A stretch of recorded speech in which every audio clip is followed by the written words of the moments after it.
اور ابھی میں مختصر وقت کے لیے اپنے بھائی اور دوست قاری عمران ہزاروی صاحب سے گزارش کروں گا کہ وہ تشریف لائیں اور چند منٹ کے لیے اپنے خیالات کا اظہار کریں۔ نحمده ونصلي على رسوله الكريم أما بعد فأعوذ بالله من الشيطان الرجيم بسم الله الرحمن الرحيم وأن المساجد لله فلا تدعوا مع الله أحدا قال النبي صلى الله تعالى عليه وسلم من بنى لله مسجدا بنى الله له بيتا في الجنة صدق اللہ مولانا العظیم اللہم یا ربی صلی وسلم دائما ابدا۔ انتہائی میرے واجب الاحترام قابل تکریم حضرات علماء کرام،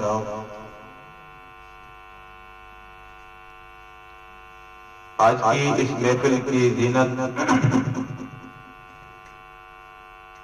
استاد القرآن قاری عطا الرحمان عابد صاحب جو کہ تشریف فرما ہیں، جب میں آیا تو میں نے انہیں پہچانا نہیں اور میں نے پوچھا قاری صاحب سے کہ یہ مہمان کون ہے، تو فرمایا کہ قاری عطا الرحمان عابد صاحب ہیں۔ تو مجھے خود انہیں آگے ملنا چاہیے تھا، لیکن میں گستاخی پر جناب آپ سے معذرت چاہتا ہوں۔ مجھے ایک جملہ یاد آ گیا، جرنیل اسلام ثانی امام احمد بن حنبل رحمۃ اللہ علیہ، حضرت مولانا محمد اعظم طارق صاحب شہید رحمۃ اللہ علیہ فرمایا کرتے تھے کہ کبھی کبھی ہم ہزاروں کے اجتماع میں خطاب کرتے ہیں اور کبھی کبھی جیل کی کال کوٹھیوں میں تنہا بیٹھے رہتے ہیں۔ تو قاری صاحب بھی کبھی کبھی ہزاروں کے اجتماع میں تلاوت فرماتے ہیں اور کبھی کبھی تنہائی تشریف فرماتے، تو میں نے محبوب کا سلام پیش کرتا ہوں۔ آج کی اس مسجد کا آپ کے بنیاد سمجھ لیں، اس کا افتتاح سمجھ لیں، یہ میرے اور آپ سب حضرات کے لیے انتہائی خوشی اور مسرت کا موقع ہے کہ اس جگہ کا انتخاب نہ ہی قاری عبدالحی صاحب نے کیا ہے، نہ قاری عثمان صاحب نے کیا ہے، نہ کسی اور نے کیا ہے، بلکہ اس کا انتخاب میرے رب نے کیا ہے۔ اللہ تعالیٰ کے انتخاب کے ساتھ ہی اس جگہ مسجد بنتی ہے کہ جہاں اللہ تعالیٰ کو وہ جگہ پسند ہوتی ہے۔ اور بہت سی ایسی مساجد ہیں ہمارے علاقے میں کہ جہاں ہم گئے اور کوئی آبادی نہیں تھی، کوئی مکانات نہیں تھے، ایسے دیوادن گئے زیزر کا بسرات تھے، لیکن آج الحمدللہ وہ بہت بڑے عظیم الشان دینی ادارے اور بہت بڑی مسجد وہاں پہ نظر آتی ہیں۔ جتنے عام حضرات یہاں پہ تشریف فرما ہیں، آج کے اس افتتاحی دوران میں جمع ہیں، ہم سارے کے سارے دنیا سے چلے جائیں گے، لیکن یہ مسجد اب قیامت تک مسجد ہی رہے گی۔ اور ہمارے جانے کے بعد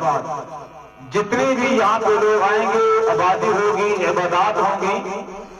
قیامت تک اس کا ثواب اللہ تعالیٰ انہیں بھی عطا فرمائے گا، تمام کے تمام لوگوں کا ثواب اللہ ہمارے کھاتے میں لکھتے رہیں گے۔ یہ بہت بڑا انعام ہے ہمارے اوپر۔ ہو سکتا ہے آج کا ہمارا آنا اللہ تعالیٰ کو اتنا مقبول ہو جائے، اللہ ہماری بخشش کا فیصلہ فرما دے۔ حضرت داؤد علیہ نبینا علیہ السلام نے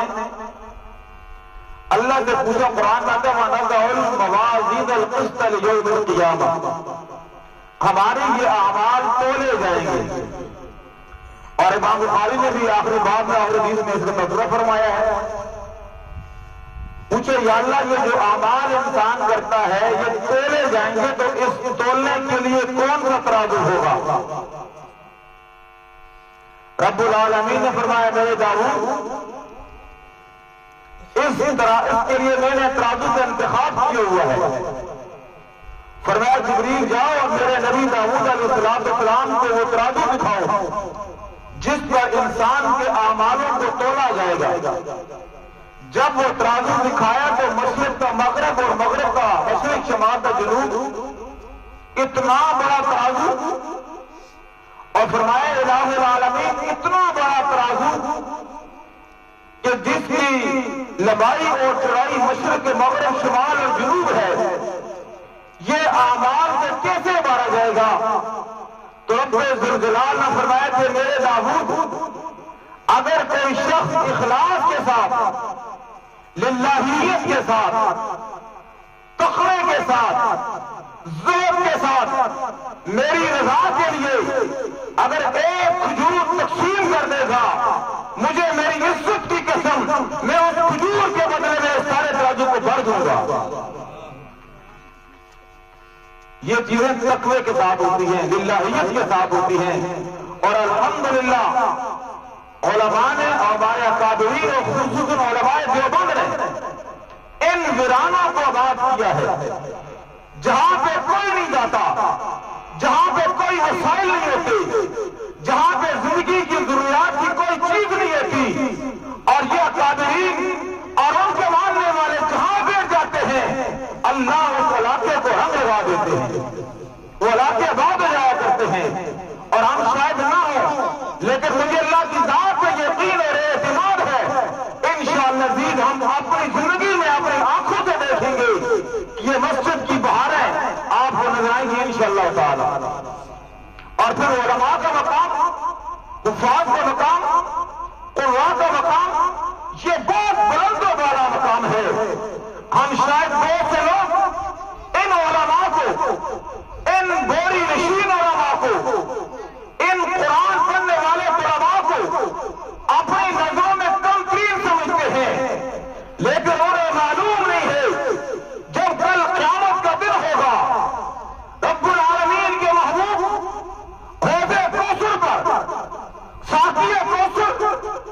پانی تقسیم فرما رہے ہوں گے، اور ایک ایسا ٹیبل لگا ہوگا کہ جس کے چار کونے ہوں گے، ایک کونے پر حضرت سیدنا صدیق اکبر ہوں گے، دوسرے میں جناب عمر ہوں گے، ایک طرف جناب عثمان ہوں گے،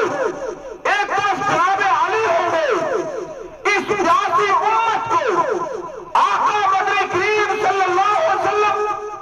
اپنے مطہر و پاکیزہ اشرف والا ہاتھوں سے حوض کوثر کا جام بھر بھر کے دیں گے، پیغمبر کے 4,000 امت کو پانی پلاتے جائیں گے۔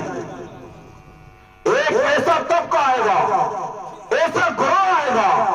ایسے لوگ ہوں گے، میرے آقا فرمائیں گے میرے یارو، اے محمد اپنے ہاتھوں سے میں پانی پلاؤں گا۔ پوچھے گا اللہ کے رسول یہ کون لوگ ہیں؟